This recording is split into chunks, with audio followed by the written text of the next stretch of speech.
Hey everyone, welcome back to my channel. My name is Carly. I'm a mixed media artist who specializes in gouache paint, ink work, and sometimes I do digital painting. In this video, I'm not necessarily going in depth on my process as much. I'm definitely going to still talk through my painting process, but I want to explain this exercise I did in a class that I teach for future illustrators. So in class, I had 4 Ziploc bags. I know, very fancy. And they were all categorized by different things. So one bag was verbs, another was vibes, another was things, and another was colors. Now, each bag had roughly 30 to 35 words written on slips of paper. And the rules around this exercise were that they had to choose 3 to 5 different words from at least 2 different categories. And if they didn't like the words that they got, they were allowed to change out the words 3 times total. So they could only switch out words 3 times total, not per piece of paper, in total. And what this does is this really promotes very unique creative thinking because it gives you just enough friction and guidelines to think outside of what the box that you would normally feel comfortable creating within. So I decided to also do this project with them, and I chose 3 slips of paper. I thought that 3 was like the perfect number for me personally. I'm a person who tends to, the more words you give me, the more ideas I'm going to come up with. I tend to overthink. So I decided less was more for me personally. And the words that I chose, this was completely random by the way, was screaming, idealist, and pastels. And that was coming from the categories vibes, verbs, and colors. So what I ultimately came up with was a screaming possum, and the possum's going to be wearing rose-colored glasses because, idealist is the vibe, and this is going to be very pink and pastel because that's the color palette that I randomly chose. Now, obviously, it's kind of hard to find pictures of possums wearing heart-shaped glasses, specifically the ones that I wanted. It's kind of hard to find that on the internet, and I don't want to use someone else's photo entirely. I want to create something unique that is more my own concept. So I did a really quick little Photoshop put together in Procreate. Don't judge my dirty iPad. I know I need to get it together and clean my screen, but we will move on. So what I did was I placed these rose-colored glasses onto the possum. I actually photoshopped in rose-colored lenses, and then I created a drop shadow with that and warped it to just wrap around the side of the possum snout, and I made the shadow match the warmer lighting that is in the picture. And I'm planning on enhancing that warmer tone and make everything in general almost like it has a rosy filter over it, because I want to kind of give that vibe of idealism. I want this to be romanticized. You're looking at the world through rose-colored glasses and you're screaming. That's the premise of the story here. Alright? Now, you might be thinking, Carly, you paint trash animals and goofy animals in general quite a bit. I thought this was something to push you out of your comfort zone. Now, I want to make one thing clear.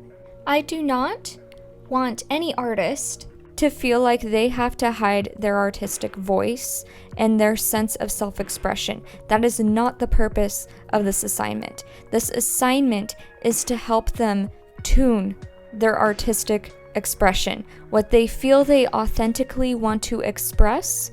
I want to see what their perception and filter of their expression can come up with these different ideas. So this is not an exercise to tell someone, hey, you have to give up what you like painting and you have to paint something else. Is there a time and place for that? Sure. this is an exercise to help them practice storytelling through their own authenticity, okay? And I think that's ultimately what is important about storytelling, is telling a story you wouldn't normally think of and find a way that it connects with you and with others. And I think a lot of storytelling involves a lot of empathy. When we empathize with things, we often put ourselves in XYZ situation. And by doing this exercise, they are quite literally putting themselves in their own perception and what they would normally come up with into a completely different situation. And I think that empathy is really what makes not just a unique piece of work, but also a piece of work that inspires them and the people around them, because it's like a chemical reaction of ideas going on. And normally, an assignment will have a prompt that everyone has to follow, and everyone comes up with different things. And that's usually the case with a lot of assignments, but with this one, they are given unique randomized stories through the process of selecting these different words, and they build the story themselves. And it's a really good thought experiment that connects with art, that connects with illustration. And I think that this also helps with helping artists understand their own voice and unique style. And in the long term, I think that this will really help benefit their portfolios, and creating a portfolio they feel passionate about and will make it easier for them to identify, what is my voice, what do I want to express, and what is my style. So at this stage, I just basically drew the possum. I first did it in graphite to get the basic structure down, and then after that I placed down watercolor pencils. I love watercolor pencils. If you've seen any of my videos, you know that I use that largely in the underpainting stage. Of course, you can use diluted gouache, you can use regular watercolor, whatever, but this is just what I enjoy using. Watercolor pencils is like watercolor, but it gives you more control, and wherever you end up drawing is largely where that watercolor is going to stay. It's not as free-formed as actual watercolor. There's more control with it, and it feels more like drawing, which I really enjoy, especially for the underpainting stage. So then once I had all of the watercolor pencil laid down, I just got a wet brush and blended that in.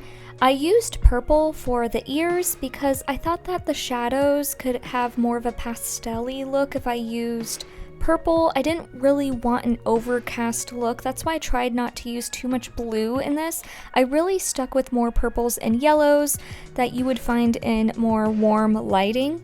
And I used a lot of yellow and beige for the undertone of the possum fur, because although the possum fur is going to be gray and white, with the warm lighting it's going to read as more yellowy, and I think that this is going to make for a great foundation to build up the fur to be that more cream color. So then once I had the underpainting in place, I began placing gouache layers. I started with the tongue. And the reason why I started with the mouth on the possum is because their mouths are really funny and they have a lot of teeth, and I find them to be very overwhelming and strange to paint. So I kind of just ate the frog and decided to just start there. It was really difficult because the further back that the tongue goes, the more that intense shadow. You can see in the reference photo in the bottom left corner, there's a really intense shadow happening there, and I am going to darken that up a bit, but I wanted to make sure the colors I placed were correct and that you still got that highlight that's in the back of the tongue, but that it's not as bright and warm as the colors that are on the tongue out of the shadow. I then also placed some gray gouache in the areas where there's going to be more gray fur, like in the heart-shaped little fur pattern region, as well as around its neck. I'm also placing more black on the ears because the ears are black and they have tips that have peach colors, but I didn't want that to just be solid black. That's why I placed the purple there. I'm probably going to introduce purple back into the highlights. Anyways, that's what I have so far of this possum. It's looking cute. I think I'm going to add those little Valentine's Day hearts around it and have it say, ah, like screaming and like words like trash. So yeah, I'll have that in a video next week. And if you would like to see more, please subscribe, give this a thumbs up, and I'll see you next week. Bye!